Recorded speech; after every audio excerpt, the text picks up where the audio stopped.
Welcome to the Sharkpreneur podcast with Kevin Harrington and Seth Greene. Kevin Harrington is the inventor of the infomercial, one of the original sharks from the hit TV show Shark Tank, and has generated over $5 billion in TV and digital direct response sales. Seth Greene is the world's first trusted authority on cutting-edge direct response marketing, a best-selling author, and the only 3-time Marketer of the Year nominee. On the podcast, Kevin and Seth interview sharkpreneurs who share straight talk on what it takes to explode your business. Why do so many businesses struggle while others seem to explode overnight? Do you wish you had the secret to this type of exponential growth? Now, I've scaled more than 20 businesses to over $100 million, and it's not just luck. In my new book with Mark Tim, Mentor to Millions, you'll learn the repeatable framework I use in all my business ventures for massive success. Order at kevinmentor.com and get over $1,000 in bonuses. Head to kevinmentor.com. Welcome to the Sharkpreneur podcast. This is your co-host, Seth Greene. Today, I have joined by Dr. Tom Epperson, the president of InnerWill.org, the InnerWill Leadership Institute. He's got over 20 years of experience as a leadership coach, facilitator, and speaker, and regularly works with clients to help transform organizations and their leaders. He's a certified business coach. He's got a doctorate in leadership from George Washington University. He's an adjunct instructor in Virginia Commonwealth University's executive MBA program, and a whole lot more. Tom, thank you so much for joining us. It's awesome to be with you, Seth. Well, let's go back in time just a little bit. How did you get started in this business? Yeah, really didn't plan on coming into this business. Just so happened to come into our parent company, which is a rock company. Basically, we're in the business of taking big rocks, making them smaller, and digging big holes in the ground. And along the way, we decided that we wanted to make a difference in the world. And so I was tapped to lead our nonprofit, InnerWill. Basically, our job is to take everything that we've learned about leadership culture and business and take it out into the world. And we work with for-profit companies, helping them with culture, strategy, leadership, you name it. That allows us to cover our costs, and then we can go and do reduced rate or free work for nonprofits like YMCA's, Goodwill, school systems, that sort of thing. That is absolutely incredible. And I'm sure the longer version could probably be in a book somewhere if it isn't already. For so sure. Let's unpack it just a little bit. First of all, I got to ask, smashing rocks and digging holes in the ground, what was the purpose of that? And tell us more. So we're a mining company based in the Southeast, 100-year-old family business. And then back in the 90s, we went through this really transformative period where we had tripled in size and tripled in revenue and tripled in geographic footprint. And then we decided, because the business got so complex, we had to decentralize. And when we decentralized, all of a sudden the culture spun off into pieces. And so people were fighting over resources, fighting over customers, fighting over who got to make what decision. And we went that way for about 5 years, and the culture was getting really toxic, and people were really having a lot of conflict, and it was showing up in the business. And the nice part about being family held is you can just decide to not to. And so we decided to not to, and brought in all these different consultants, and nothing worked, and tried just about everything under the sun. And then finally, some partners of ours, Caterpillar, recommended that we go talk to the Holt family. Holt's the largest Caterpillar dealership in the United States. They own the San Antonio Spurs, and they'd been doing this thing called values-based leadership. And so they sent us one of their consultants. This guy comes walking in the door, all Texas. So he's got the big, bright, shiny boots and the big belt buckle. He's all hat. He's no cattle. And essentially says, all right, I want you to talk about and write down everything that is wrong with this company. And so these guys hated each other and hated each other for 5 years. So they had a lot to say. He gave him a couple of minutes, and he paused him, and he pulls $20 out of his pocket and says, all right, $20 to anybody who wrote me at the top of their list. And so not only did they hate each other, they also hated this guy from Texas. But for whatever reason, it really stuck and struck a chord. And it was the beginning of us getting serious about leadership, getting serious about culture, getting serious about transforming the business. And that's been 20 years ago. And how then did that narrow down to, how did that turn into okay, we fixed ourselves, we're now going to go help the world. Yeah. So one of the things that really surprised us, so we were getting really clear about our culture, trying to lead around values, trying to understand what all of that meant. And business got better, things got stronger, engagement went up, turnover improved, safety improved, relationships with customers improved. We saw all these business indicators that this was the right path. But the unexpected part was people started talking about how it showed up at home for them, how it made them a better parent, how it made them a better daughter or a better son, how it helped them, coach their kids' soccer teams. And so we got all of this ancillary benefit for our associates. Fast forward, 2008 comes along. We're in the construction industry. Over about 6 months, 60% of our business just evaporates like that. At the same time, our owner gets sick. Essentially, he nearly dies, is in bed 10 months straight for 22 hours a day. And when he's sick and trying to recover while we're busy trying to keep the lights on and save the business, he asks all those really big questions. Why does this happen to me? What am I going to do if I survive it? What's going to happen to the business if I survive this? And so by 2009, 2010, we had stabilized the business. Charlie comes back from his illness and essentially announces that the business has to stand for just more than just making money. We got to make a positive difference in the world. He didn't know how we were going to do that, but he told us, go figure it out. And so we said, well, the one thing we're good at other than taking big rocks and making them smaller was this leadership and culture stuff. So why don't we do that? And he's like, great. And so in the beginning, he basically charged every last associate, everybody in the business, to take it out to their customers, to their families, to their communities of worship, just take it out. And that was very clearly unsustainable. And so we decided to start a little business around it. And that business, we turned it into a nonprofit, and that's InnerWill.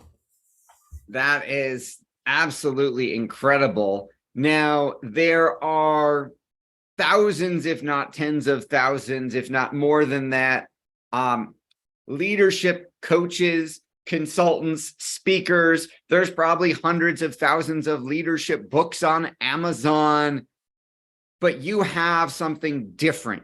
What makes you stand out? Because you're not saying the same thing as everybody else. Yeah. So it's crazy. I mean, when you look back over what does it take to lead well, we've known for thousands of years. Human beings have been the same since we've been human beings. But we constantly have to reinvent the language we use. We have to constantly reinvent the way we talk about it. And we feel like we've discovered something new when the ancient Chinese were talking about what we're talking about today. The Greeks and the Romans were talking about, these ideas of values, ever since. And so what's different about us is the first thing is we have a real live working for-profit business that we run every day using all of these principles and values and process that we talk about. The second piece is we don't claim to are doing any kind of new rocket science, because what's crazy is most people don't need rocket science. What they need is to better understand themselves. They need to understand other people. They need to be consistent and act on their values, even when it's hard, especially when people tell them to stand down as opposed to standing up. And they need to make those conscious choices consistently. And then if they can do that in alignment with their goals and values, they're going to be more effective over time. This idea that we can lead without that sense of authenticity, and we lead without who we really are, it's crazy town. And so all we really try and do is help people be the best versions of themselves. We help organizations try to be the best versions of itself, right, through values-based organizations. And then we try and help families be the best versions of themselves, right, all through making intentional choices. And then you've been doing this a long time now and have shoeboxes filled with case studies and testimonials. Can you share an example of what a company was struggling with when they hired InnerWill, and then kind of the magical transformation you were able to engineer with your process? Yeah, for sure. So people don't come to me and say, you know what, our organization is fantastic. We just want to be a little bit better. Typically when people find us, they're like, oh my gosh, we have a culture problem, or oh my gosh, we have a strategy problem, or our family is really dysfunctional and that's getting in the way of the business, or our employees have a lot of conflict and I don't know what to do. How do we get everybody on the same page? So typically it's, here's what's keeping me up at night. And so when those folks engage with InnerWill, chances are they already believe in people, they already believe in leadership, and they got a pretty good sense of what's going on. And so we come in and try and unpack and do some discovery about like what really is going on under the surface. And 9 times out of 10, it's a straight up leadership issue. We're not aligned at the very top of the organization. We haven't done a good job leading down through the organization. We haven't gotten really clear on the culture we want to create. We don't have a sense of where we're going in the future and how we want to compete and what our secret sauce is. We haven't really done the hard work of alignment. And when we're working with family businesses, sometimes we work with the family, sometimes we work with the organization. And our philosophy is that the family can bring a ton to the business, just like the business can bring a ton to the family outside of just money. And so really trying to help organizations make those connections. At the end of the day, though, if you've got senior leaders who aren't committed to either your culture, your strategy, your people, then there's 0.0 chance that the rest of the organization is going to get on the same page. So it's always got to start at the top. I've been doing this a long time. I wish it started at the bottom. It doesn't.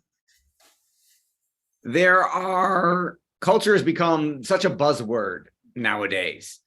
How do you actually define culture, and how do we as business owners or CEOs know if we even have a culture problem? Yeah. So the way that we get our arms around culture is through values.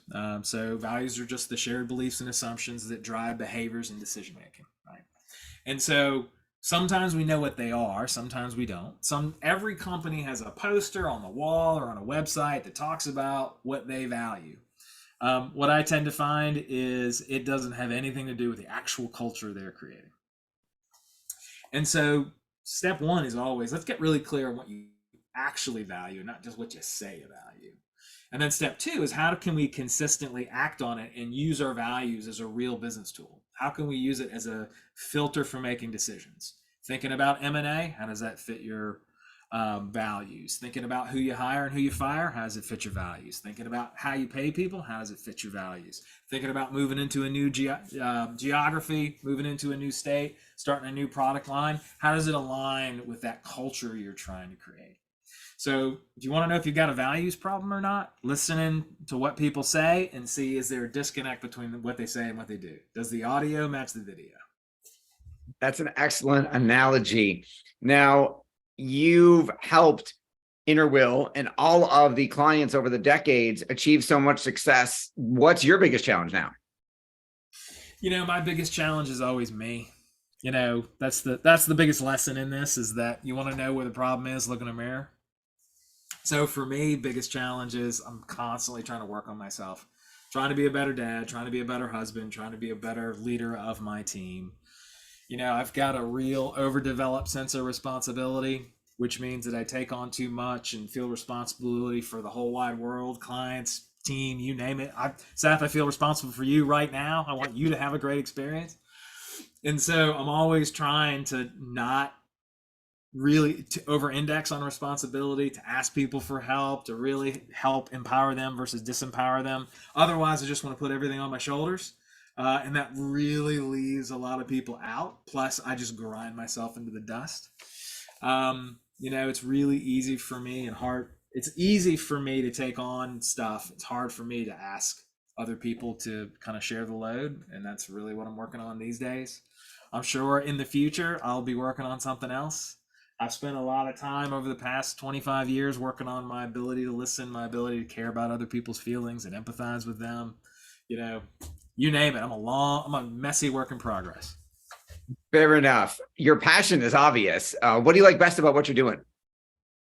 I've got a great team. I've got great clients. We do great work. I'm good at the work that I do. What's cool about leadership is that you get to see such a broad variety of organizations, for-profits, nonprofits, high-tech firms, logistics and warehouse firms, construction businesses, folks in federal agencies, folks in state agencies. And even though they're all different, at the end of the day, they're really all the same, because we're all in the people business. And so it's interesting to see about how we go about our work in the people business. That is a great answer. You mentioned constantly working on yourself. What are some of the favorite books that you've read that have influenced your career the most? Yeah, so I'll go back to Jim Kouz's, so Kouz and Posner Leadership Challenge. It's kind of a great Leadership 101 book that's backed up by research. I love the Arbinger's Institute, Leadership and Self-Deception. It's the scariest leadership book I've ever read because it really does put the mirror right up in your face. If you're talking about change, I love the Heath brothers. So their book on change, Switch, is a fantastic one. As you mentioned earlier, there are an infinite number of leadership books, and thousands more come out every day. We've got our own book on values-based leadership. Our future book will be on values-based organizations, and then one after that will be on values-based families. So they just keep coming out. That is awesome. Well, sign me up for all three of the two that are the one that already exists and the ones that are coming. For our folks watching or listening, where is the best place for them to go to learn more about you, InnerWill, and the books? Awesome. So you can go to InnerWill.org to learn more about InnerWill. Our parent company is Luck Companies. So you can find us at luckcompanies.com if you want to see a real life values-based organization in action. And if you want to find a book, you can find us on Amazon under InnerWill, Developing Better People, Braver Leaders in a Wiser World Through the Practice of Values-Based Leadership. Awesome. This has been Seth Greene with Tom Epperson of InnerWill.org. Tom, thanks again for joining us. Thanks, Seth. It's been awesome. Thanks, everybody, for watching or listening. We will talk to you or see you next time. Do you need money to fund your idea, product, or service? Are you ready to take your business to the next level but need capital to get it done? Kevin Harrington has heard more than 50,000 pitches and knows how to help you make the perfect pitch to get the funding for your entrepreneurial dream. He's distilled the process down in his perfect pitch cheat sheet, and it's yours for free. Just text PITCH to him right now at 727-888-2100. Text PITCH to 727-888-2100 right now and claim your free perfect pitch cheat sheet. Text PITCH to 727-888-2100 to start funding your dream today. This show has been produced by Market Domination, LLC. To discover how you can have your own show completely done for you and turn it into a real published book and become the authority in your marketplace, go to www.marketdominationllc.com/podcast offer.